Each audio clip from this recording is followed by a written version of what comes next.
Bueno, pues si quieres, empezamos. Hola a todos, ¿qué tal? Buenas tardes, muchas gracias por estar con nosotros.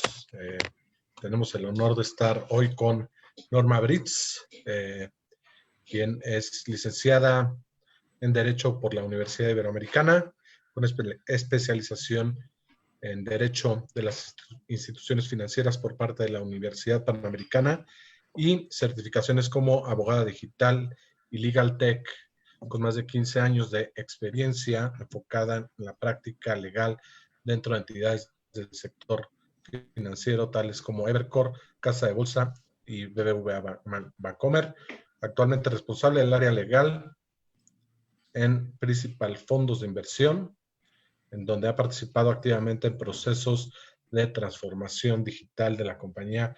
Hola Norma, ¿cómo estás? Muchas gracias por estar aquí. Hola, muchas gracias Juan, gracias por el espacio para poder platicar un poco de estos temas. Pues sí, justo ahorita nos acordamos por ahí que a lo mejor bueno, seguramente trabajamos juntos en BBVA, y pues gracias a Mujeres en Finanzas también, ¿no? Que es por ellos como llegamos a ti. Y pues muchas gracias, Norma. Dejamos aquí el espacio para ti. Muchas gracias Juan, pues efectivamente, BBVA creo que fue una gran escuela por donde hemos pasado muchos. Así es. Muy bien. Pues bueno, muy buenas tardes a todos. Un poco de lo que yo vengo aquí a platicarles son como aspectos generales, o sea, tanto legales, y voy a empezar con algo un poquito de antecedentes de la ley FinTech. La realidad es que pues, supongo que debe ser un foro muy diverso, no pretendo como meterme a temas como muy técnicos, más porque la realidad es que yo sobre todo me dedico mucho a estudiarlos. En la práctica, pese a que me llaman mucho la atención y me dedico sí medio a seguir algunos proyectos, pues no es lo mismo como estar desde la sentencia y platicarlo desde ahí. Entonces, les quiero platicar un poco, sobre todo para quien tiene un poco de inquietud, de entender un poco de qué se trata esta ley FinTech. Más de la ley FinTech, yo me iré un poquito un paso atrás de qué es justamente FinTech, cómo surge justamente este sector, este segmento.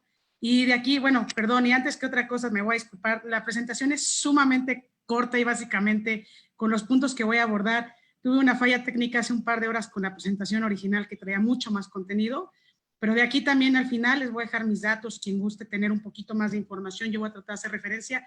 La verdad es que terminé poniendo solamente algunos puntos para abordarlos, tocarlos, platicar un poquito acerca de ellos, tratar de hacerlo como muy ameno y pues sobre todo muy introductoria esta plática para aquellos que están apenas empezando a conocer este tipo de términos. Y pues bueno, justamente aquí, ahí está, bueno, justamente lo primero que quiero platicar y para que podamos entender también de dónde viene la ley FinTech y las necesidades de tener una legislación en materia FinTech, lo que ha pasado en el mundo y cómo es que México llega a ser el primer país en Latinoamérica que tiene una legislación de este tipo, que pues, en muchos sentidos pudiera ser por algunos visto como innovadora, hay quienes lo ven más los defectos por un tema de que tenemos ya más regulación, entonces eso es una de las barreras de entrada. Pero bueno, ahorita justamente trataremos de platicar un poco de cuáles son las enormes ventajas que permite tener justamente una ley FinTech, qué regula y qué no regula también creo que es importante. Pues bueno, ¿dónde surge este sector? Este sector, la realidad es que surge como una consecuencia de la crisis del 2008, donde justamente las financieras se ven como muy complicadas para poder otorgar un poco de crédito. También incluso los incumplimientos empiezan a ser altos. Empieza a haber gente que quiere también como personas físicas acceder a crédito y empieza a ser complicado.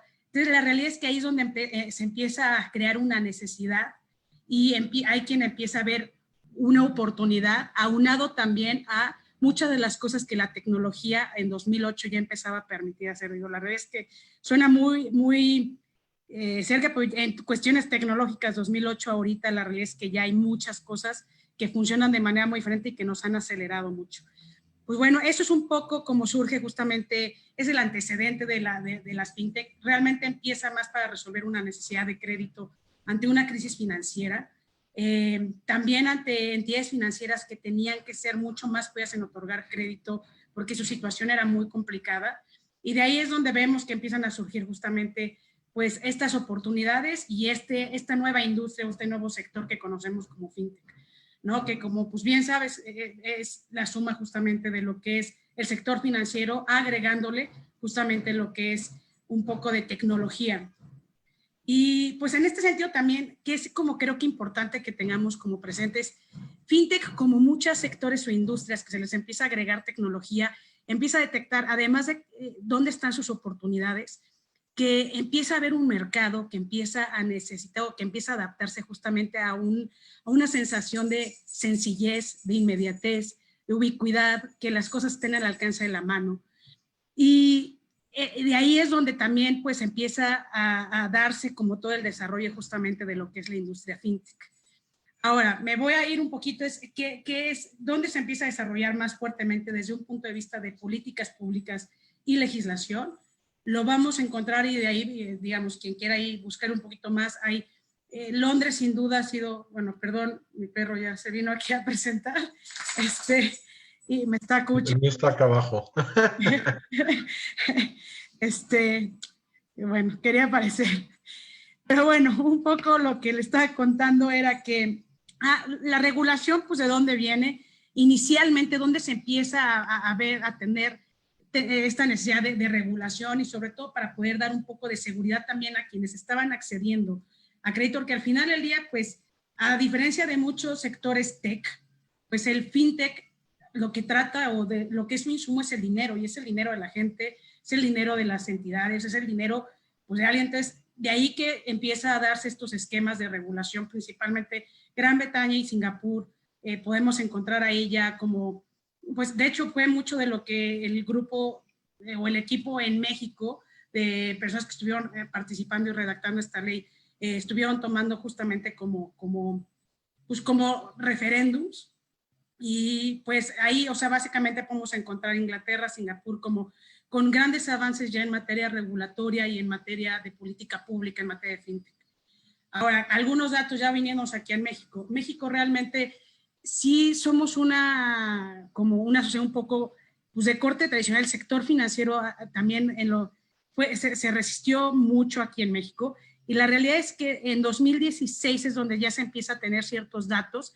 Sobre todo hay una empresa que se dedica mucho a hacer un radar en temas fintech, que si pueden revisarla, igual quien no alcanza a cachar me puede escribir y yo les paso el dato, que es Finovista Fintech Radar.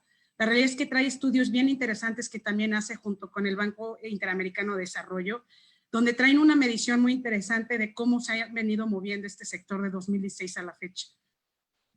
¿Qué datos importantes podemos detectar en estas mediciones que ya se han hecho a partir de 2016? Es México ha presentado un crecimiento en esta industria de participantes en más o menos en tasas o alrededor del 23% anual.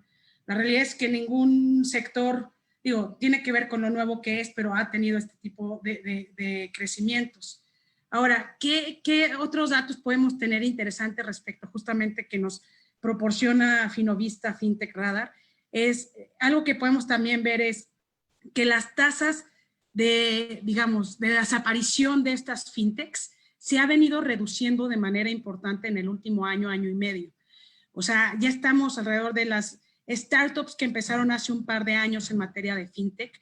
Tenemos a la fecha, o son 4% de los que se han desaparecido o ido del mercado, lo cual pues habla ya de que empieza a verse un poco de estabilidad.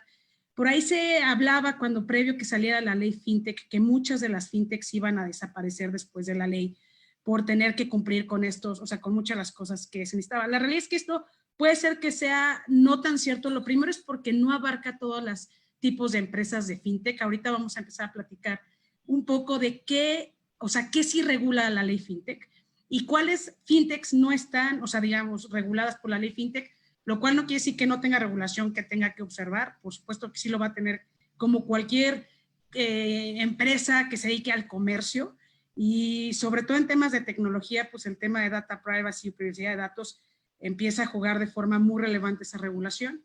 Pero bueno, lo más importante es que de esta tasa de desaparición es que estamos viendo que no se trata de proyectos que no estén aterrizándose y estabilizándose. ¿Qué otro dato nos dice justamente que empieza a haber una estabilización y además que soporta este crecimiento de la industria? Es Al día de, bueno, con datos a mayo de este año, más o menos el 60% de las fintechs reportaban que habían tenido una aportación o financiamiento, normalmente de lo que se les conoce como capital de emprendimiento o venture capitals, pero o sea, que es algo importante es que pues normalmente nadie presta dinero si antes no revisas, si no echas un ojo de en dónde estás poniendo tu dinero. ¿Qué quisiste? Habla de la fortaleza de estructura y de proyectos que muchas de estas empresas están tanto que le están apostando y hay quien está invirtiendo en ellas. Bueno, no invirtiendo, están financiando este tipo de empresas. Pudiera ser sí a través de capital o deuda que después se convierte en capital, pero bueno, más allá de cuál sea el esquema, lo importante es, está habiendo confianza en este tipo de industrias. Ahora, ¿qué es otro tema importante? Bueno, como datos importantes que tenemos. ¿Cuándo nace la ley FinTech en México? La ley FinTech en México nace el 8 de marzo de 2018. Las reglas que empiezan que regulan justamente cómo va a funcionar el juego, se publican en septiembre de ese mismo año, 2018. Y en septiembre del año pasado, o sea, a partir de que salieron las reglas, se dio un año para que todas aquellas empresas que bajo la ley requieren tener una autorización de CNBV o de la Comisión Nacional Bancaria de Valores, y perdón, a veces se me va y uso como términos muy del argot financiero, y bueno, justamente se dio un año a partir de que se publicaron estas reglas, que quiere decir que venció en septiembre de 2019, para que quien venía funcionando y requería como fintech y requiere una autorización, ingresara a su trámite. Como podrán ver, pues bueno, esto realmente sucede en septiembre, unos poquitos meses antes de lo que fue la pandemia. En teoría se les daba ahí un plazo justamente para poder obtener esta autorización para poder seguir funcionando. ¿Por qué es un poco relevante esta fecha? Es porque todas aquellas entidades que venían funcionando como fintech que requieren autorización, que no, o sea, que hayan ingresado, bueno, su autorización, van a poder funcionar hasta que obtengan esta autorización. Todas aquellas que hayan sido constituidas después de la ley FinTech, no pueden operar hasta que no tengan una autorización por parte de la comisión. Entonces, ese es como pues, un pequeño como dato relevante para los que estén interesados en tener alguna o emprender algún proyecto justamente en materia de FinTech.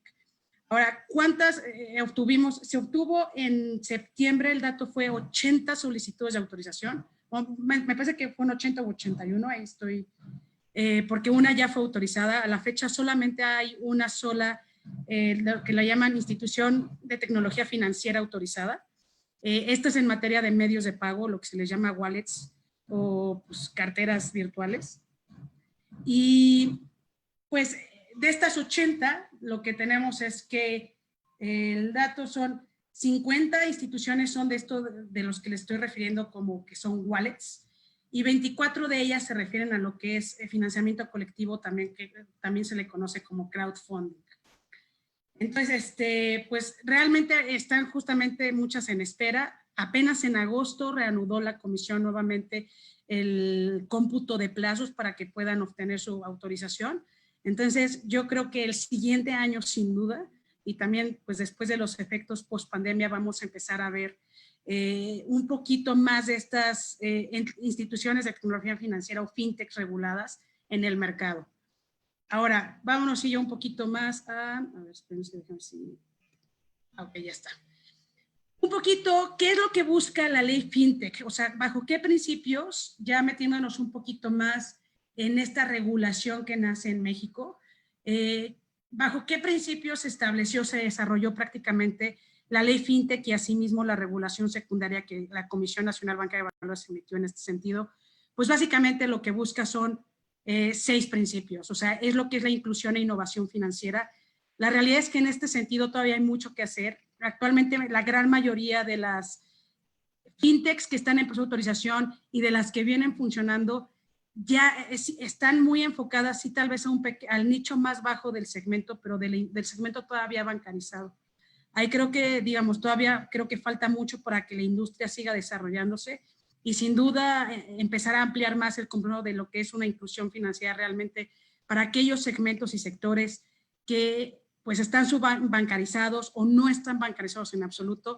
Sin duda el reto aquí no tan solo es de las fintech, también tiene que ver pues, con un tema de desarrollo de estrategia digital del propio país para que fomente y promueva justamente que aquellos lugares donde no llega, donde no hay conexión de la gente, pues lo primero es que tenemos que conectarla, ¿no? Si no, la realidad es que se vuelve un poco complicado también poder abordar sobre todo a los no bancarizados en este tema, o sea, digamos, en temas fintech. ¿Qué otra cosa es lo que promueve o lo que está buscando? Lo que es la promoción de la competencia. ¿Y esto cómo es? La realidad es que sí es muy relevante este principio. La propia ley creo que es un ejemplo de ello. Se quitan barreras y empieza a haber mucho más participantes para abordar mucho más diferentes tipos de segmentos, desde gente que apenas se quiere empezar a bancarizar, sobre todo la gente muy joven que está empezando, o sea, que está mucho más familiarizada incluso con muchas de las soluciones financieras de fintech. Entonces, la realidad es que sí ayuda mucho a lo que es la promoción de la competencia y es otro de los principios en los cuales está basada la ley fintech. Un tercer principio, pues bueno, es la protección al consumidor.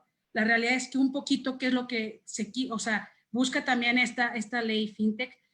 Pues justamente, como lo mencioné hace un rato, es una de las enormes retos que tiene la industria fintech, es que su insumo es el dinero de la gente. Entonces, el no tener como reglas claras de protección justamente a los usuarios de los servicios financieros, o de los servicios fintech, pues sí pudiera ser en el mediano plazo un motivo que desincentive la participación de ciertos actores en la medida en que no se le dé credibilidad al fintech. Entonces creo que incluso este principio de protección no tan solo va directamente dirigido a los usuarios y consumidores, pero sin duda indirectamente va totalmente en un propósito y en un sentido de preservación de la propia industria fintech, ¿no? Porque una industria que no tiene credibilidad o donde se empieza a creer que hay fraudes o que no hay confianza, pues definitivamente pues es un mercado que va a estar destinado a desaparecer. Sin duda no es hacia allá, creo que más allá de la regulación y más allá del tema que sea fintech, como que gran parte de las industrias de la industria tecnológica es algo que he entendido. Y he entendido que pues si no genera confianza, la realidad es que en el mediano plazo muchas de estas industrias o empresas pues no sobrevivirían, ¿no? Digo, claro que también hay oportunistas que se aprovechan del momentum y de la moda y que sin duda, pues ya hemos sabido por ahí, hubo un caso muy relevante en Europa recientemente de una wallet que pues de la noche a la mañana, después de algún tiempo de haber estado operando, pues desapareció con los recursos de mucha gente, ¿no? Entonces, de ahí que es importante justamente también proteger la propia industria pues, de estos participantes que de pronto buscan aprovechar estas oportunidades para poder cometer pues, algunos tipos de actos pues, de delitos básicamente, ¿no? De fraudes disfrazados justamente de empresas de tecnología financiera. Otro principio que busca la ley FinTech que es la preservación de la estabilidad financiera. Evidentemente empieza a agregarse y a sumarse un actor más en todo lo que es el ecosistema financiero y pues en la medida en que las fintech empiecen a manejar o a mover más recursos de la gente, evidentemente su participación y la estabilidad financiera es lo que va a estar en juego. Esto va un poquito más orientado a las reglas que emite sobre todo la Comisión, que tienen que ir muy orientadas justamente a la preservación de esta estabilidad financiera. Evidentemente hay uno que tiene que ver con prevención de operaciones ilícitas. Esto es un tema en el cual pues, el sector financiero es una de las industrias en las que típicamente se lava dinero o se financia el terrorismo, porque son cualquiera de cualquiera de sus dos vertientes. Y pues bueno, aquí lo que se está, pues también hay una regulación muy específica en materia de prevención de operaciones ilícitas o lo que se le conoce también como lavado de dinero, para pues proteger también un poco a la industria de no ser una ventana mucho más amplia para poder fomentar este tipo de operaciones. Y el último, que la verdad es que básicamente lo tenemos integrado en cualquier regulación, principios, filosofía que tenga que ver con el ámbito tecnológico, lo que es la neutralidad tecnológica. Y esto es, pues, no preferenciar ningún tipo de tecnología o ningún tipo de solución en particular. Ni la ley tiene que ir orientada a establecer que haya una solución en particular que deban de usar los participantes en materia tecnológica. A eso se refiere el principio de neutralidad tecnológica. Y no tan solo eso, incluso vamos a ver que uno de los apartados que prevé la ley FinTech, que tiene que ver con APIs, va muy orientado o va totalmente alineado con lo que es justamente este principio de neutralidad tecnológica. Aquí va a ser, bueno, rápido, no estoy pudiendo ver sus preguntas. Aquí yo espero apurar para que tengamos al final una sesión como de unas 15 minutitos para poder ver esto. Realmente ahorita lo que sí es justamente que platiquemos un poco, platicarles un poco de cómo está estructurada la ley FinTech, hacia dónde está orientada y que lo aborde rápidamente. No voy a entrar realmente a profundidad a ninguno de estos puntos. Probablemente en los primeros dos, que son las instituciones de financiamiento colectivo y las instituciones de fondos de pago, aborde un poquito más de tiempo porque son un poquito más extensas, que son de hecho los dos únicos tipos de instituciones de financiamiento tecnológico que prevé la ley. Perdón, instituciones de tecnología financiera. Pero al final trataré de que abordemos preguntas desde el inicio hasta el fin para dar un poco, o sea, me voy a tratar de apurar justamente en estos puntos. Ahora, ¿cómo se estructura la ley FinTech? Básicamente toca estos 5 grandes temas. De estos 5 grandes temas, lo que vemos es que realmente de todo el tipo de FinTechs que existen, solo regula 2 o solo requiere que 2 sean autorizadas. Esto sí lo resalto porque de pronto ha habido como una cierta creencia a partir de que se empezó a hablar o a sonar mucho de que existe o de que iba a salir la ley FinTech o de que ya salió la ley FinTech, es que todo lo que tuviera que ver con FinTechs requerían de una autorización de la Comisión Nacional Bancaria de Valores. La realidad es que solamente 2 tipos de entidades lo requieren. Estas son justamente las instituciones de financiamiento colectivo y las instituciones de fondos de pago. La primera de ellas es lo que se le conoce como crowdfunding. La segunda de ellas es a lo que se les conoce como wallets o carteras virtuales. Hago esta anotación o sea, resalto este punto porque todo aquello que no esté previsto aquí, digamos, sigue funcionando y operando de manera abierta. No tiene, o sea, sí tiene otra serie de regulaciones que cumplir, seguramente como se los mencioné en un principio, con todo aquello, industria que tenga que ver con lo tecnológico, o sea, todo el tema de privacidad de datos es una regulación sumamente relevante y además pues habrá que aplicar las que apliquen en su propia industria. Por ejemplo, un sector en FinTech que está creciendo mucho es lo que se le conoce como Insurtech, que son este componente de seguros y, o sea, digamos, tecnología con seguros. Claramente estos no están dentro de la ley FinTech. Estos además pues tendrán que ver, digamos, si la actividad per se que están ofertando tiene que ver con algún ámbito o actividad que esté regulada además por la ley de seguros y fianzas. Entonces, aquí básicamente lo que hay que distinguir, estas son en particular las que están reguladas por la ley FinTech. Todas aquellas que no están reguladas aquí, sí hay cierta regulación que van a cumplir y se tendrá que revisar de acuerdo al impacto que, o sea, un análisis ahí puntual. Entonces, bueno, entrando yo un poquito más a qué son justamente las instituciones de financiamiento colectivo. Estas creo que son de las que más de moda empezaron a hacer, o bueno, son las que pueden ser un poquito más conocidas. No obstante, de estas 80 que están todavía en proceso de autorización de la comisión, realmente representan, me parece, son 24 las que son justamente de financiamiento colectivo. O sea, ¿qué es importante poder conocer acerca de estas entidades de financiamiento colectivo? Pues bueno, tratándolo de explicar un poquito en palabras no muy técnicas, es básicamente poner en contacto, es alguien que quiera prestar y alguien que necesita dinero, está la plataforma y ahí es donde justamente pueda suceder todo esto. O sea, ¿qué voy? Es, técnicamente, pudiéramos decir que es un poco lo que hace un banco sin la intermediación del banco. El banco lo que hace típicamente es justamente toma dinero de los usuarios y lo coloca a través vía crédito. Lo que sí hay muchas diferencias, no hay una entidad que intervenga, o sea, que intervenga, nada más hay una plataforma de por medio y es por ello que, pues, técnicamente, sobre todo la parte de quien presta el dinero no se considera captación en términos de la ley de instituciones de crédito o la ley que regula justamente a los bancos. ¿Qué es importante que sepamos acerca de crowdfunding? Es que existen 3 tipos de actividades o de préstamos o de crowdfunding, es que no quiere decir préstamos porque es un tipo de ellos, que regula realmente esta ley. Puede haber plataformas que se dedican a conectar, digamos, alguien que quiera dar dinero y alguien que necesite ese dinero, bajo 3 modalidades, y es lo que se le conoce justamente deuda, préstamo, simple, o sea, simple y llano, o sea, es alguien, yo voy, me conecto, veo que alguien necesita y no, yo le presto. Hay ciertas reglas de diversificación, no puede ser ahí una sola persona pueda prestar todo el dinero a un solo proyecto.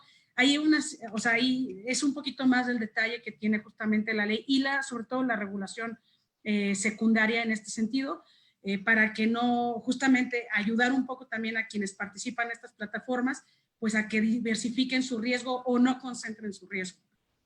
Entonces, uno de los tipos que tenemos justamente es de deuda, otro es de capital. ¿Qué quiere decir? Es que hay, por un lado, quien necesita dinero es una empresa y lo que va a hacer es que va a dar capital o acciones a cambio. Esto sería un poquito, pues, como creo que el concepto más básico y originario de lo que es un mercado de valores, que es justamente nace donde hay gente que financia, compra participación dentro de una empresa. ¿Y qué quiere decir esto? Es que si la empresa pues truena, tú asumiste el riesgo como accionista y también pues ahí se pierde parte del dinero, que es justamente este segundo tipo que hay. Y el tercero es justamente de copropiedad o regalías. ¿Qué quiere decir esto? Es que quieren, no sé, financiar algún proyecto en el cual, por ejemplo, tenga algunos derechos de autor que pudiera ser sujeto a regalías. Entonces, realmente ahí lo que se comparte es como una copropiedad o cotitularidad sobre estas regalías y en lugar de devolverte lo que prestaste, es que te están devolviendo las regalías en la medida en que se estén generando. Ahora, estos son los 3 tipos de crowdfunding que existen. Otra segmentación que podemos encontrar en el tema de crowdfunding es a quién presta y quién recibe. Siempre quien va a prestar son personas, o es lo que se le conoce P2P o de persona a persona. En básicamente hay esta segmentación es únicamente préstamos, o sea, no hay esta segmentación que les platiqué de deuda, capital, copropiado, regalías. En donde sí entra esta clasificación es en una segunda categoría que puede haber. Que aquí sí es que una persona entra a la plataforma y le preste a una empresa. Ahí es donde sí se puede dar de estas 3 diferentes tipos de modalidades, donde ya sea que se esté prestando dinero pura y llanamente. La otra es que se esté dando el dinero a cambio de capital, o sea, como una inversión en capital en la empresa, o la otra es que justamente se adquiera en copropiedad o regalías algún proyecto en el cual se esté presentando dentro de la plataforma. Pues bueno, en materia de crowdfunding, me parece que esto sería un poco de lo más relevante, un poco para también tener como tiempo para poder platicar de más cosas. Digamos, en términos generales, pues que sí es importante, sí hay ciertas obligaciones que tiene justamente la institución de financiamiento colectivo, que es la que pone la plataforma que conecta a los 2 lados, al que da dinero y al que recibe el dinero, y básicamente es también, qué principios aquí debe tener es ser sumamente transparente en la información. Aún así quien es responsable aquí, por ejemplo, de emitir estados de cuenta, rendición de cuentas, transparentar toda la información acerca de lo que se está financiando o en lo que se está invirtiendo, es la plataforma. Si lo quisiéramos ver de términos burdos, sería como que la plataforma es el mercado que pone en contacto, o es el espacio que pone en contacto la oferta y la demanda, ¿no? Si lo quisiéramos en términos no bursátiles, sería un poco lo que es la bolsa del mercado de valores, para quien lo cache un poquito más. De un lado hay empresas que están pidiendo dinero o están pidiendo capital, y por el otro lado hay a quien le interesa justamente, ya sea prestar o financiar, que es lo que se le conoce como deuda o renta fija, o entrar justamente en lo que es capital y que es un poco más de riesgo. Hay ciertos principios donde también la plataforma tiene que adquirir ciertas actividades, por ejemplo, de cobranza extrajudicial. Ahí hay ciertas obligaciones en ese sentido por parte de la plataforma. ¿Qué es esto? Por ejemplo, es recordarte antes de que te paguen. Bueno, eso creo que no es cobranza extrajudicial propiamente, pero es parte de las actividades que muchas de ellas han presentado como cobranza extrajudicial. Otra actividad es, ya tenías que, la persona o empresa tenía que pagar y se le pasó, es mandar un recordatorio oye, te recordamos que el día de ayer tenías que pagar.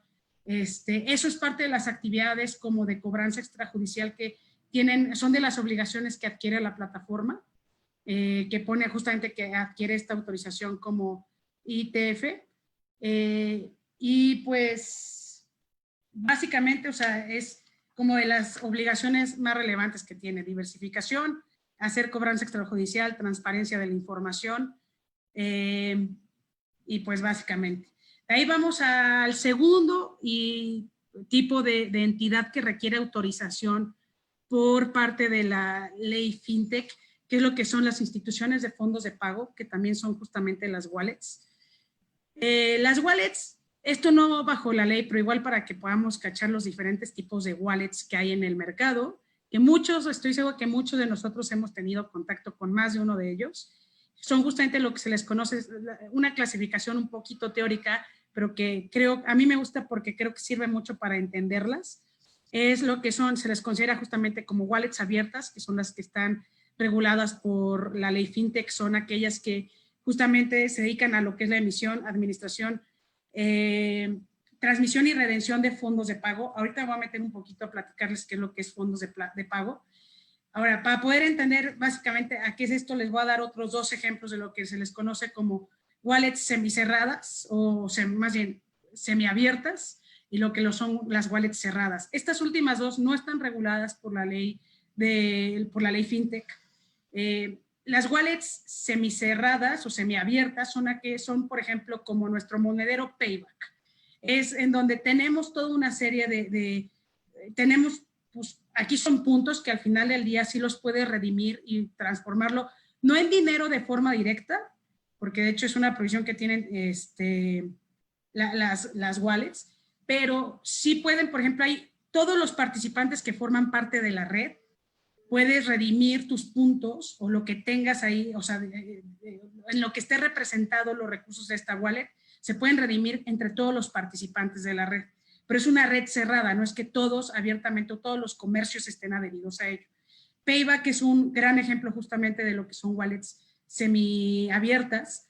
Y pues bueno, lo que son las wallets cerradas, esa es yo creo que la más fácil de todas, y es básicamente son las tarjetas de prepago, por ejemplo la que tiene como Starbucks, en la cual tú agarras, depositas dinero, se queda en efectivo y tú puedes ir a redimir.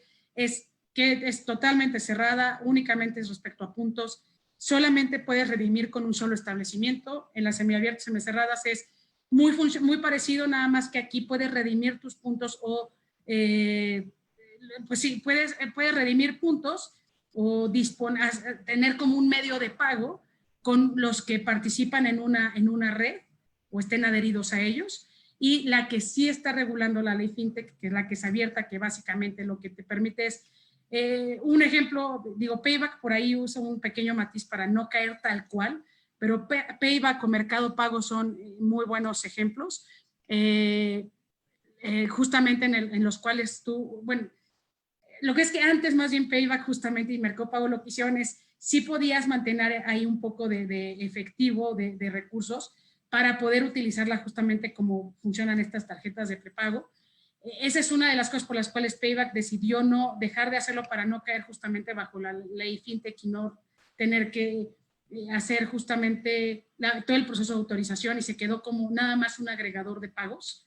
Pero básicamente, ¿qué te permite? Permite a estas entidades recibir dineros, poderlo administrar, poderlo transferir. Esa es otra enorme diferencia que tienen respecto a las semicerradas o las cerradas. No, entre ellas no pueden transferir recursos digamos, a terceros. Aquí esta posibilidad sí existe la posibilidad de que si yo tengo una wallet autorizada, digamos, en términos de la ley, yo sí pudiera transferirle a mi hermana recursos. Otra cosa que permite justamente es poder hacer redenciones, evidentemente prácticamente en cualquier establecimiento, o también justamente hacer retiros de efectivo, si pudiera llegar a darse este escenario, si tiene autorización expresa. ¿Qué es importante que sepamos de las wallets? En principio, digamos, la autorización como genérica solamente es para que estos fondos de pago electrónico que están vinculados a la wallet estén en pesos. Ese es el principio y regla general. Se requiere una autorización en la cual también forma parte Banco de México para que estos recursos o estos fondos de pago puedan estar referenciados a una moneda extranjera o a criptomonedas. En este sentido, por ejemplo, el de criptomonedas, un ejemplo que no sé, digo mucho de los que estén aquí participando, el ejemplo por excelencia es Bitso, que Bitso justamente es una wallet de criptomonedas. Actualmente sigue operando y justamente es de las que está en proceso de autorización. Y va a requerir una autorización adicional con Banco de México para poder operar justamente como una wallet de criptomonedas. Entonces, relevante es básicamente eso. Los casos de excepción son operar en monedas extranjeras o criptomonedas o activos virtuales. Es básicamente, me parece, como de lo relevante que les puedo justamente platicar. Bueno, otro dato es el único, cuando les platiqué en un inicio que solo había una IETF, una ITF autorizada, justamente es de este tipo, es de las de instituciones de fondos de pago o wallet. Su nombre es Nibio. Todavía no está en funcionamiento, de hecho, si se meten a su página, te dice que puede, o sea, te da información general de qué es lo que pretenden hacer, incluso un contacto para que se pueda pedir información adicional, pero todavía, no, pese a que ya tiene la autorización, digamos, no está operando todavía de forma activa. Otra y un tercer punto que prevé la ley FinTech ya no es de qué tipo de entidades puede autorizar, sino básicamente lo que son los modelos novedosos. La realidad es que el modelo, este tema del sandbox, es algo muy interesante. Estos antecedentes que les he platicado en Inglaterra y Singapur no prevén el sandbox tal cual. La realidad es que esto sí es un poco innovación o incentivo regulatorio mexicano. Es un sandbox regulatorio que básicamente lo que permite y lo que está fomentando es que normalmente la regulación que es pues la reacción de lo que ya está sucediendo, ¿no? Y aquí un poquito para que la comisión también pueda conocer y observar un poquito más, bueno, los reguladores crearon este sandbox en los cuales justamente qué es lo que está previendo este sandbox. Es, en materia financiera, básicamente todas las actividades que son exclusivas de las entidades financieras, llámese bancos, casas de bolsa, operadoras de fondos de inversión, SOFOMES, y otro tipo de entidades también que son auxiliares del crédito del sistema financiero, requieren tener una opción y, digamos, normalmente cada una de estas leyes que regula este tipo de entidades, dices, si no, o sea, si vas a hacer cualquiera de lo que dice esta ley, tienes que pedir autorización. ¿Qué es lo que está pretendiendo el modelo novedoso de Sandbox? Lo primero es que lo que fomenta y lo que trata de hacer es, a ver, todas aquellas actividades financieras que son exclusivas o que dicen que necesitas una autorización, pueden ser objeto del modelo de Sandbox o del modelo novedoso. Solamente tiene algunas condiciones. ¿Qué es lo que tiene de condiciones justamente el modelo novedoso? Lo que dice es, se tiene que tratar de una actividad reservada para entidades financieras. Eso es requisito número 1. Requisito número 2, tiene que tener un componente de tecnología, ¿no? Si tu modelo no eso trae, impacto, en algún punto toca alguna actividad que está reservada en entidades financieras. Tiene un componente tecnológico. Y entonces eso da como resultado que puedes hacer algo diferente a lo que ya se está haciendo. Aquí es donde está la clave del modelo novedoso. Tiene esta mezcla de dos cosas, tiene que dar como resultado que se esté haciendo algo, o bueno, que esta combinación de algo, dé como resultado algo que no se venía haciendo. La realidad es que creo que aquí todavía falta ver cómo realmente se va a aplicar. Porque, por ejemplo, a mí me llama un poco la atención, ¿qué sucede si a mí me dan una nutrición de modelo novedoso, vamos a poner, para tener a un robot que da asesoría financiera? Pues ni modo que, o sea, ya está en el mercado, o sea, ya existe. Entonces sería muy curioso que alguien más por decirle, oye, no, ya se está haciendo, entonces a ti ya no te lo puedo autorizar. No sé, son de las cosas que a mí me quedan un poco de duda. Lo he platicado con gente que sí está súper metida en estos temas y sin duda creo que es parte todavía del proceso de aprendizaje que va a haber en este sentido. Bueno, ¿qué tiene que ver? O sea, además de que tienes que tener todas estas fórmulas, es si el resultado está en que la comisión considera que sí te va a autorizar lo que es un modelo novedoso o este sandbox, es si quien lo está solicitando no es una entidad regulada, o sea, no es una entidad financiera regulada, ¿qué quiere decir? Puede hacer su modelo novedoso, tiene permiso para hacerlo por 2 años y se puede extender hasta un tercer año. En principio la regla sale por 2, ya muy próximo se pudiera llegar a tener una extensión hasta un tercer año.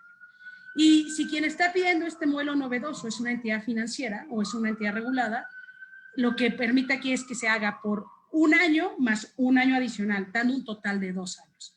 Es como un permiso especial, digamos, para poder hacer algo en particular. Les digo, aquí me genera un poco de curiosidad cómo realmente va a pasar, es qué sucede si a alguien se le ocurre, por ejemplo, lo que sea del robot que dé asesoría financiera, y si me la dan, eso querría decir que si soy entidad regulada, por 2 años voy a tener la exclusiva, porque pudiera dar ese efecto si lo interpretamos, o sea, si la Comisión lo viera como en un sentido muy estricto, o sí se podría, pues solamente los que estén bajo el modelo de sandbox. La realidad, todavía falta aquí un poco ver cómo funciona, pero a mí honestamente me gusta mucho que se haya metido esto en sandbox. Yo que he estado muchos años en el lado de entidades reguladas, justamente uno de los grandes temas que luego tenemos es que no podemos accionar muchas cosas porque no tenemos la posibilidad de poderlo hacer. Este sandbox creo que puede abrir muchas posibilidades, puede empujar la innovación y además puede hacerlo, sí, evidentemente el regulador quiere tener los ojos, pero también asegurando que pueda haber cierta seguridad para quien esté entrando en estos modelos. Ahora, rapidísimo voy a tocar lo que son APIs Open Banking. ¿Qué son las APIs o las APIs a qué se refiere? Las APIs es que son el cuarto rubro que refiere, que trae como estructura la ley FinTech. La verdad, lo que refiere es justamente un poco lo que les decía, iba muy en el sentido del principio de neutralidad tecnológica. Estas APIs lo que están buscando son interfaces de programación de aplicación que sean como generales para todos. Un poquito para ponerlo en lenguaje más común, o sea, más normal sería estas APIs establecen un estándar en materia tecnológica que lo que permite es que todos hablen el mismo idioma o tengan más el mismo enchufe. ¿Qué quiere decir? Es no que si digo, yo traigo mi USB, pero alguien trae un CD, digo, muy retro, pero alguien lo que tiene es un enchufe de 2 patas, o sea, y entonces ahí lo que tienes es que no va a haber compatibilidad para poderse conectar. Y las APIs van orientado a eso, justamente es que en la manera en que hagamos conexiones entre las entidades, o bueno, lo que se le va a considerar Open Banking, ahorita les platico a qué se trata, eso es que haya esta neutralidad tecnológica, que el tema de cómo está el formato tecnológico no es un impedimento para no poder contribuir a este esquema que es el Open Banking. Ahora, ¿qué es el Open Banking? El Open Banking, además de establecer este tema de neutralidad tecnológica, ¿para qué lo quiere establecer? Esto tiene que ver con una de las cosas que últimamente le dicen que es el petróleo el petróleo actual, que tiene que ver con los datos. Tiene que ver con los datos financieros, tiene que ver con portabilidad de nuestros datos como usuarios, tiene que ver con, pues, incluso con el desarrollo ya de predicciones y de entendimiento. La regulación de Open Banking o de APIs acaba de salir recientemente, no como la esperaban, sobre todo creo que las FinTech, porque lo que les permitiera tener acceso a una base de datos mucho más relevante. Ahora, ¿qué es importante que conozcamos o que identificamos? ¿A qué se refiere estos esquemas de Open Banking más allá de las leyes? Open Banking se cataloga básicamente, es la catalogación en 3 segmentos de nuestros datos como usuarios del sistema financiero. Lo que son datos abiertos, que quiere decir es aquellos datos que no son confidenciales, son datos, por eso, datos totalmente abiertos. El siguiente nivel es lo que se le conoce como datos agregados. Estos son datos que tampoco, o sea, lo que nos permite, no nos habla del comportamiento del usuario del sistema financiero, pero sí nos permite dar datos, por ejemplo, de estadísticas. Por ejemplo, que de hecho en este sentido fue lo que salió la regulación, la más reciente regulación en materia de APIs Open Banking, o sea, que va muy orientada para los bancos, por ejemplo, ¿qué tanta afluencia tiene el cajero automático de Bancomer que está en la esquina de Ejército Nacional y Homero? Digo, no sé si hay allá un banco, bueno, un BVA. Entonces, ¿qué es lo que te permite esa información? Es estadística, ¿no? ¿Y qué quiere decir? Que esa información a través de APIs ya pueda ser compartida. Pero realmente, ¿cuál es los datos relevantes, que es el tercer nivel de datos, que sobre eso no se pronunció la regulación? Era lo que se esperaba, pero no salió por ahí, es lo que son los datos transaccionales. Es lo que le llaman justamente, son los datos que son el petróleo en el sector financiero, que son sumamente valiosos, que te permite ya hacer como lo que va a permitir justamente es alimentar estas tecnologías de inteligencia artificial, de predictividad, de incluso poder ofrecer a los usuarios temas mucho más dirigidos. Ahora, esto sí, solo sí, siempre se cumpla con la ley de privacidad de datos. Sí, solo sí, siempre tengamos autorización de nuestros clientes.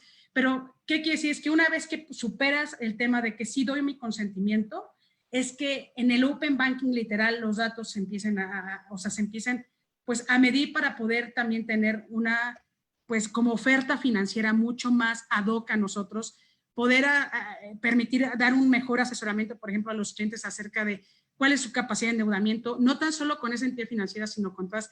El Open Banking tiene que ver con información que existe en los buros de créditos, en los bancos, en todas las entidades financieras. Y de hecho, pues de Open Banking, después se habla incluso de Open Finance, ¿no? O sea, no tan solo la información bancaria, sino en general irnos a más ámbitos que la información financiera. La realidad es que aquí puede haber gente que le guste, gente que no le guste, por eso siempre va a estar sujeto a que existan estas autorizaciones, pero el tema de Open Banking a través de APIs lo que permite es tener esta interconexión para que haya esta portabilidad en caso de que los usuarios quieran hacer la portabilidad o apertura de sus datos. Y bueno, en activos virtuales no me voy a meter prácticamente nada, lo único que les voy a platicar es lo que todo el mundo conoce como Bitcoin. Bitcoin es el más conocido, Bitcoin fue la primera, no es la única.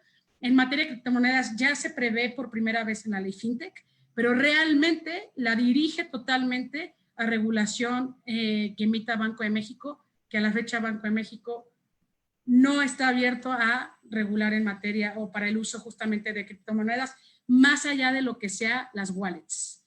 En ese sentido, pues no hay mucho escrito de criptomonedas más allá de lo que conocemos. No es que en México no podamos adquirirlo, es más bien que al menos entidades aquí en México que puedan negociar, que estén constituidas en México, es donde está mucho más atrás. Quienes pueden adquirir justamente bitcoins es más a través justamente pues ya de este universo virtual que ya no tiene barreras y no tiene fronteras, pero no está regulado, o sea, ya se prevé, no hay regulación secundaria y específica en materia de criptomonedas. La más conocida es Bitcoin y la regulación secundaria depende de Banco de México. Eso es lo más relevante que les puedo decir acerca de criptomonedas, porque además entiendo y conozco el concepto me sigue costando mucho trabajo. Por ahí alguna vez me dijeron que si quisiera explicar qué son criptomonedas es todo aquello que no entiendes de el mundo financiero, más todo aquello que no entiendes del mundo tecnológico, ese es el resultado de criptomonedas. Entonces yo lo sigo estudiando, lo sigo tratando de entender. La realidad, conozco nada más lo que la ley FinTech ha previsto al respecto. Yo tengo mi wallet para tratar de entender justamente y ahí comprar un poquito y jugarle, entenderle con un poquito de dinero y nada más entenderlo básicamente es más como para fines educativos y didácticos y mis propios fines. Pero bueno, pues básicamente ya estamos súper cerca al cierre, perdón, luego me extiendo un poquito más. No sé si aquí podamos ver todavía un poquito más para preguntas, déjenme, no sé cómo salir y ver. Sí, hay algunas preguntas. Muchas gracias, Norma. Una gran explicación acerca de todo lo que es esto de la ley FinTech. Yo creo que es un tema súper, súper importante. El mundo va hacia allá. No hay de otra, ¿no? Nos tenemos que ajustar a los nuevos estándares de cómo, pues, de los nuevos modelos de negocio. Así es que te agradezco mucho, sobre todo, bueno, pues a Mujeres en Finanzas que nos pone aquí en contacto de nuevo. Voy a tomar las preguntas, si quieres te las paso, Norma. Ok, perfecto. ¿Sí? Ya, creo que ya pude ver el chat, ya lo pude. Ok, bueno, si quieres tú. Y justamente aquí es, bueno, muchas gracias a José que estuvo ahí compartiendo justamente los Finovista. La realidad trae genial información ahí, la verdad me gusta mucho esa página, llevo yo ya viendo mucha información de ahí. Además, me gusta mucho cómo funciona porque es bajo mucho el modelo actual que son sistemas colaborativos o las wikis abiertas. La verdad está muy padre también lo de la ley.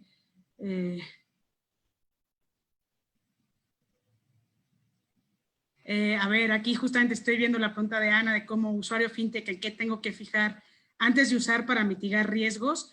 Pues bueno, una, por ejemplo, es, lo primero sí sería, yo creo que tratar de identificar, si se trata de estas dos que están reguladas por la ley, un poquito, o sea, una es, sería identificar justamente, a ver, creo, estoy prestando dinero. Prestando dinero, no, pues es que esto sí. Entonces tenemos que irnos a ver, normalmente aquí sí todas aquellas entidades no financieras, aquí sí todas las que se dediquen al comercio electrónico, están obligados por ley de Profeco a tener sus términos y condiciones publicados. Los términos y condiciones, las que sí son financieras que están en este sentido, por ejemplo, digo, Bitso es que es la que tengo ahorita en la cabeza, ¿no? Bitso, cuando te metes a sus términos y condiciones, que Bitso es esta wallet a través, eso, bueno, es un exchange wallet, porque puedes de efectivo comprar criptomonedas, mantener tus cripto en esa wallet y mantenerlas. Bitso opera en México y en Argentina, me parece, pero cuando te vas a sus términos y condiciones, ahí ves, trae una leyenda que dice justamente, como todavía no está autorizada, tanto las de crowdfunding como las wallet tienen que tener una leyenda que digan que están en proceso, o sea, que están sujetas al proceso de autorización de la ley FinTech. Esa fue de las condiciones a estas 80 ITFs para que pudieran funcionar o operar, que transparentaran que estaban siendo objeto de una ley, o sea, justamente de la ley de autorización bajo la ley FinTech. Entonces, sin duda es, lo primero es, si se trata de una wallet, en la wallet lo primero que tenemos que darnos cuenta es si se trata de las reguladas o no. Como les dije, las no reguladas, pues básicamente son las que son tarjetas de puntos, o sea, donde tipo Club Premier, Payback, o las de prepago. Si nos suena que nos están guardando nuestro dinero y no es como estos conceptos, sí ir a revisar justamente que tenga esta leyenda de autorización o que esté en proceso de autorización, la misma forma las de crowdfunding para prestar, y si no, pues ahí lo único es, pues digamos, bajo su propio riesgo, ¿no? Hay, por ejemplo, pues, quien toma prestado de usureros y ahí asume ya sus riesgos, pero es justamente la adversión de riesgo. En estas dos actividades, la realidad es que lo que yo recomiendo justamente es eso, porque además son las dos que típicamente en FinTech toman nuestro dinero. Básicamente creo que es lo que yo haría, fijarme justamente eso, porque todavía no hay un catálogo actualmente de entidades autorizadas, como si existen en bancos o Sofomes o algo así, que te puedas ir a la página de la comisión o googlearlo y ahí darte cuenta si se trata. Entonces eso, ahorita yo creo que en este proceso de transición sería pues, lo relevante, donde yo pondría mi atención.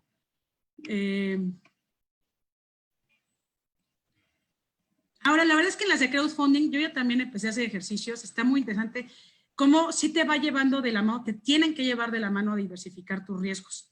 Entonces también,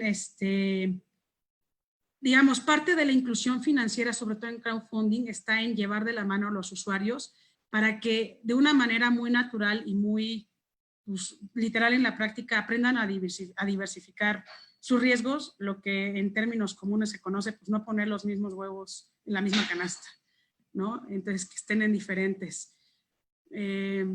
¿Cuáles son de las nuevas obligaciones antilavado en relación con las ITFs y operaciones? Las obligaciones que tienen las ITFs son básicamente las mismas que tienen las entidades financieras. De cara a las ITFs no cambió las obligaciones. ¿En qué fue novedoso y que incluso eso fue permeando después en las entidades financieras reguladas?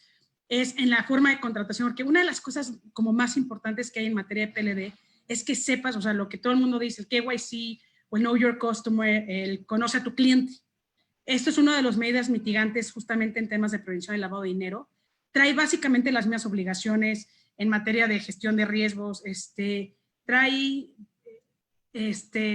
que revisar listas, no trae la de oficial de cumplimiento, de hecho, no tiene que tener un oficial de cumplimiento per se, pero sí tiene que cumplir muchas de las funciones o roles que tiene el oficial de cumplimiento.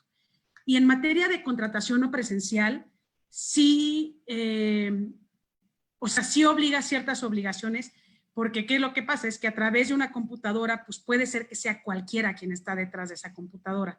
Entonces, establece ciertos requisitos como es obtener la geolocalización del dispositivo que está haciendo la contratación o la operación. Pide también, o sea, en esa materia, pide una serie de identificación, ¿no? Que, por ejemplo, es no está muy cómoda, pero es que la persona se ponga y tome una fotografía y ponga su identificación, los obliga a validar la autenticidad de esa identificación que les ponen. Ya hay muchos temas tecnológicos, la verdad es que está impresionante estas soluciones de tecnología que hacen la biometría de tu cara con la de tu IFE mostrándola y que también aseguran que no es un muñeco el que está detrás, sino que es una persona viva. Cómo se conecta a las bases de datos justamente del INE, en el caso de que sea a través de INE, que estén haciendo la acreditación de esta persona.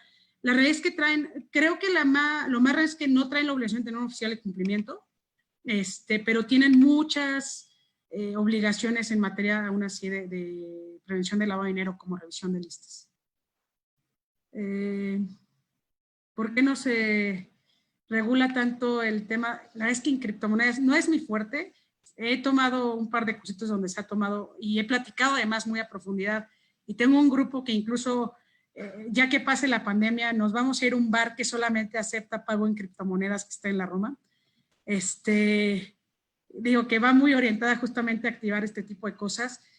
La realidad es que no hay una explicación clara de por qué Banco de México no se quedó. La verdad es que activos muy volátiles, pues hay de, o sea, sí existen en el mercado regulado, tal vez no tan volátiles como las criptomonedas. Yo creo que es un poco, pues es un poco porque todavía quieren saber qué más sucede, porque además todo el mundo dice criptomonedas y piensa en Bitcoin, y uno dice, pues lleva muchos años Bitcoin. Pues la realidad es que no es la única, hay muchísimas criptomonedas. Entonces, supongo que lo que quiere Banco de México es entender un poquito más cómo funciona.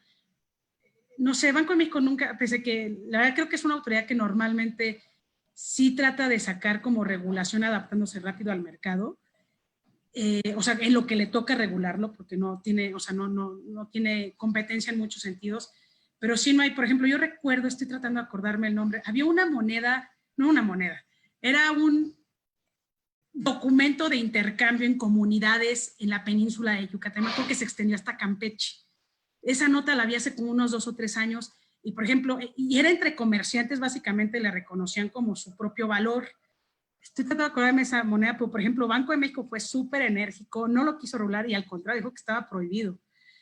Pero no estoy segura, la verdad es que lo voy a investigar. Si ahorita, la siguiente lámina, perdón, ahí les pongo justamente bueno, gracias, mis datos, tomen mis datos de LinkedIn y y de mi mail de principal. Y lo que yo no puedo, también, la verdad es que tengo grupos en temas de cripto bien clavos, bien metidos, y puedo meterme a tratar de chismearles un poquito más acerca de esto. Sí, también a lo mejor, bueno, esto pasa a nivel global, no solo es un tema de México, el tema de las criptos, pues también es un tema se puede prestar mucho a lavado de dinero, a financiamiento del terrorismo, porque al estar en la nube, ¿no? Entonces todo el mundo tiene o sea, es no se pueden hacer trades es que yo creo que el traqueo, la trazabilidad. Ajá, trazabilidad de los fondos. Sí, mira, esa es una de las cosas que tiene las cripto, justamente en general, es que su concepción está hecha para, una es que no haya una autoridad central, eso es lo primero. Entonces creo que hasta podría romper el principio de que haya un regulador central o alguien que regule de forma central, porque totalmente es como todos los que participan en el ecosistema cripto son testigos de ello, ¿no? O los que minan, en principal, o sea, son como testigos, y una cadena va, o sea, un bloque va encadenado al otro. Y la realidad es que sí hay como estándares muy altos para no poder modificar los bloques. Pero sí también tiene que ver en que de pronto en la Deep Web se empezó a utilizar muchísimo, porque justamente justamente en todo el tema de criptomonedas lo que se ve es que lo que identificas es, digamos, la computadora, no a la persona. Pues también pudiera ser ahí, aunque la verdad Banco de México casi no se mete en temas, o sea, no es su ámbito el tema de PLD, pero pues eso sí trae un estigma muy fuerte, sobre todo por muchos años, que creo que poco a poco se le está empezando a meditar, porque pues digamos, todo lo puedes usar para bien o para mal. La realidad es que no es que las criptomonedas sean malas, lo que es que sí su uso, y sobre todo en la Deep Web, pues es muy sencillo utilizarla. Y sí, definitivamente el sistema financiero lo que deja es trazabilidad, y las Bitcoin, o bueno, las criptomonedas, no hay trazabilidad de lo que va sucediendo con la criptomoneda. Fíjate que tuvimos una persona de la Universidad de Chicago hace unos meses y él platicaba y estuvo haciendo comparaciones. Y yo creo que también el tema por el cual no se ha empujado tanto la regulación es que la cantidad de operaciones por segundo, al ser en blockchain, es muy lenta a comparación de lo que podemos hacer, por ejemplo, con Visa, con Mastercard, en China con WePay o con Alipay. Entonces, como no se ha podido adoptar no tiene tanta escalabilidad para hacer pagos, ¿no? Entonces, por lo menos en Bitcoin, todavía es muy reducido Sí, es que hay medios más fáciles, ¿no? También, y que más entienden, eso también creo que es otro, o sea, una barrera, entonces, como lo dije, pues es todo lo que no entiendes de financiero con todo lo que no entiendes de tecnología, y como sea bien que mal, cómo hacer una transferencia incluso internacional es mucho más sencillo de entender y de hacer. Aquí la realidad es que yo creo que naturalmente el ser humano tiene una adversión a meterse en aquello que no entiende. Y además de que, o sea, yo creo que ya ahorita platicamos más, son muchos factores, o sea, no tiene trazabilidad, es compleja su estructura, cuesta mucho trabajo entender algo que no tenga un respaldo de un banco o de una autoridad central. La realidad es, o sea, que empezó a ser muy usado justamente por esas características en un sector que además, pues sí es muy tecnológico, que era la Deep Web, o sea, ahí están los grandes, pues, genios, o sea, la Deep Web no necesariamente es malo, ¿no? O sea, la Deep Web es lo que es como muy profundo justamente dentro de la red. La Dark Web es lo que ya, es lo que se clasifica donde se hacen cosas como sucias dentro de la Deep Web. Pero entonces, justamente, toda esta gente que sí entiende mucho el tema tecnológico, que sí entiende, o sea, y que quería un cierto anonimato, pues lo empezó a utilizar muchísimo. O sea, pero tiene que ver con un tema de pues, cómo se ha venido usando, tiene un tema es difícil de comprender. Sí, voy a ser bien, y sí, efectivamente, Bitcoin Embassy Bar es donde aceptan las Bitcoins. Ya que pase la pandemia, igual deberíamos algunos visitarlo. Me estoy forzando a entenderlo, la realidad. No es, por mucho de toda la ley fintech, es la parte que más oscura también me parece. Pero pues aquí sí son un poco opiniones, la verdad, Juan, ayuda muchísimo lo que a ti vienen y te platican también. Sí, sí, yo tampoco, la verdad es que no entiendo mucho cuál es el fin.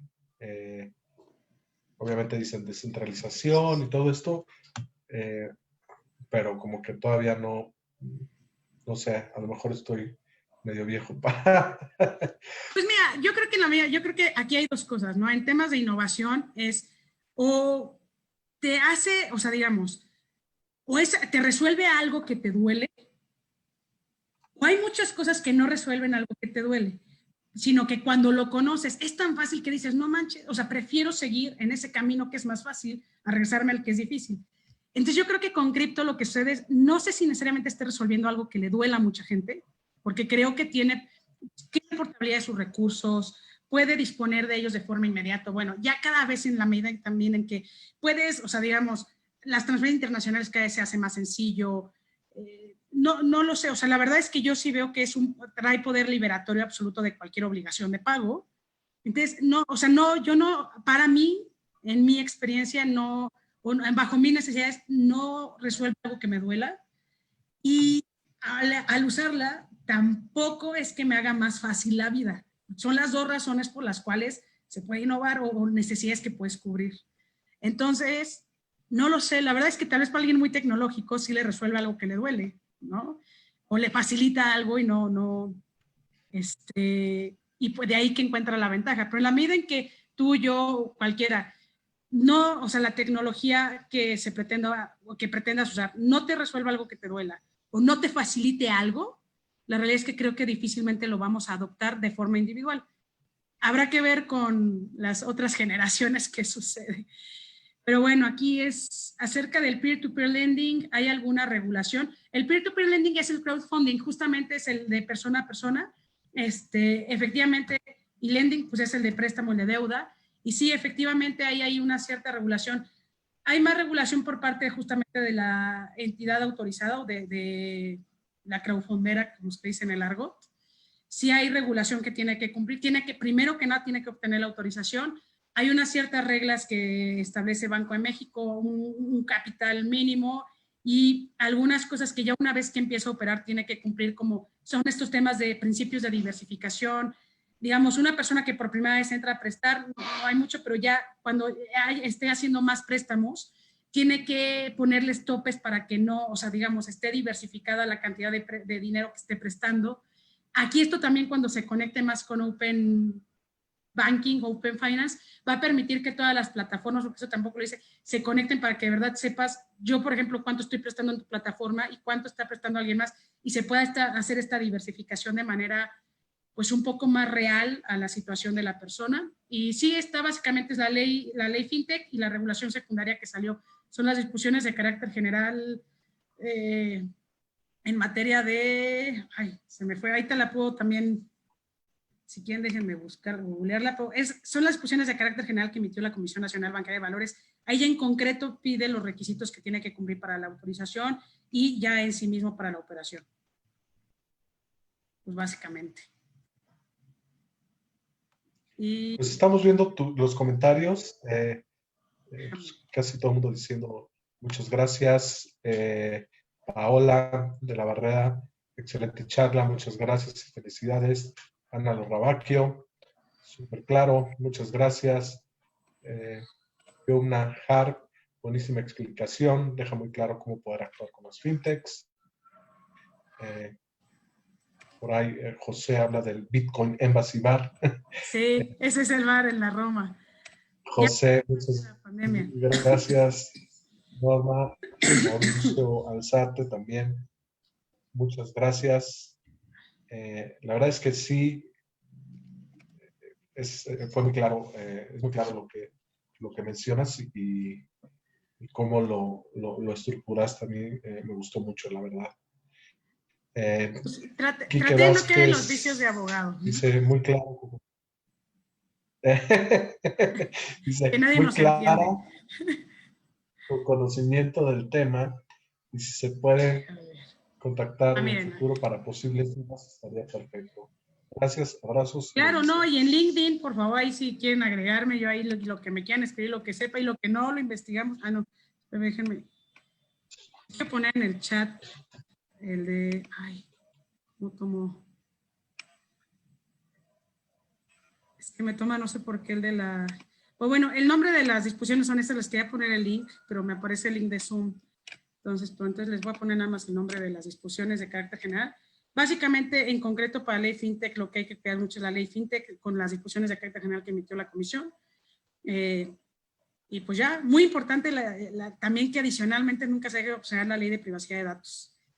Esa no, aplica en general a todos, pero es como por el tipo de datos que manejan las financieras, son datos sensibles, son datos de carácter financiero, es muy importante que también la tengamos siempre muy presente cuando queremos constituir alguna fintech regulada o no regulada. ¿No? Sí, y luego también hay muchos, si te prometen algo demasiado bueno para ser cierto, revísalo. A ver, yo en materia de inversión o de rendimiento, para empezar es así, simplemente cualquier cosa que te asegure un rendimiento, o sea, por arriba de, no sé, un 20% es algo loquísimo. O sea, seguro, de que sea seguro, pues ahí más bien hay riesgo, ¿no? Inherente que se puede llegar a perder. O sea, pero siempre también no creer en los espejitos, pero esto sea financiero o no financiero, ¿no? O sea. Fíjate que me tocó leer en uno de los grupos de Facebook que existe acerca de inversiones y una plataforma que prestaba al 3,5%. Entonces, ¿Mensual? O sea, que prestaba. Si yo quería dinero, iba a, no me acuerdo el nombre. Ah, perdón, ok, sí, ya, al revés. Al 3,5, digo, bueno, ¿por qué? Lo pueden meter en CETES ¿Y es un gana poco más? de sentido común. No sé de qué se trate, pero también es un poco lo que dices, ¿no? Sentido común. Si ves que algo te dicen, te voy a pagar 40, 50%, pues hay que tomarlo con cuidado porque, primero, riesgo, mayor riesgo, mayor beneficio, pero viceversa, mayor beneficio, mayor riesgo también. Sí, yo creo que ahí siempre, pues no sé, consulten y pregunten, o sea, porque sí, luego las cosas que parecen demasiado buenas, sobre todo se da, pues sí, mucho, pero desde antes de los temas fintech, lo que es que los temas fintech nos hace, o sea, nos pone más, lo pone más a la mano, pero desde antes existían este tipo de, o sea, de hecho, muchas de las cosas que estoy estudiando y se pregunta mucho en temas de ciberdelitos, es, ¿realmente es una nueva tipología o realmente estamos hablando de las mismas conductas, pero que se utiliza un medio diferente para hacerlo? Yo creo que en la gran mayoría de los casos es eso, ¿no? O sea, es simplemente, digo, está más al alcance, lo que pasa es que por eso hace un espectro mucho más amplio. Sí, pues fue un gusto otra vez encontrarnos por acá, ahora en esto. Eh, Muchas gracias por tu plática, gracias a todos los que están por acá, gracias a Mujeres en Finanzas, gracias a la Bolsa Mexicana de Valores. Y bueno, muchas gracias, Norma, muy claro todo y muy buena tu plática. Al contrario, para los que estamos aquí apenas entrando en temas de fintech, la verdad, espero les haya sido de utilidad y darles ahí alguna orientada un poco. Y gracias, José, la verdad es que ya lo veo aquí en el chat, fue como de, casi mi brazo derecho e izquierdo. Muchas gracias. Sí, la verdad, gracias, José, por compartir todo. Bueno, que tengan un buen día, buen fin de semana. Muchas gracias, igual. Gracias, Norma. Bye, que estén bien todos.